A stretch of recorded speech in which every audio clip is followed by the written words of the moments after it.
നയനാർ ജയിച്ചു. എൻ്റെ അന്നത്തെ ഇലക്ഷൻ അനാലിസിസിൽ 87 നയനാർ ജയിച്ചാൽ അത്ഭുതം എന്നായിരുന്നു.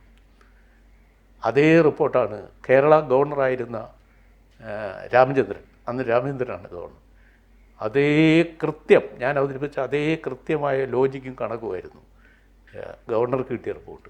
ഗവർണറുടെ ഓഫീസിൽ നിന്ന് PR വഴി എന്നെ അദ്ദേഹം വിളിച്ച് അഭിനന്ദിച്ചു. പക്ഷേ എഴുതിയതിനും എതിരായിട്ടാണ് ഫലം വന്നത്. കള്ളവോട്ടിൻ്റെ ഫലം. ആ തവണയാണ് നയനാർ മുഖ്യമന്ത്രിയായത്. 87 വീണ്ടും 2ാം തവണ അതാണ് മുഖ്യമന്ത്രിയായതല്ലേ. അപ്പോൾ ഇതാണ് CPMൻ്റെ ഇലക്ഷൻ പ്രചരണത്തിൻ്റെ ചരിത്രം. ഇത്രയും ഒന്നും വെളിപ്പെടുത്തിയില്ലല്ലോ സുധാകരൻ. പറ്റുമെങ്കിൽ ഇതൊക്കെ ഈ കാര്യങ്ങൾ, വസ്തുതകൾ, പാർട്ടിയിലെ ഇന്നർ രഹസ്യങ്ങളാണ്. അറിയാവുന്നവരുണ്ടല്ലോ ഇപ്പോഴും, അവർ പറയട്ടെ. ഇതാണ് ജനാധിപത്യത്തോടുള്ള CPMൻ്റെ പ്രണയം.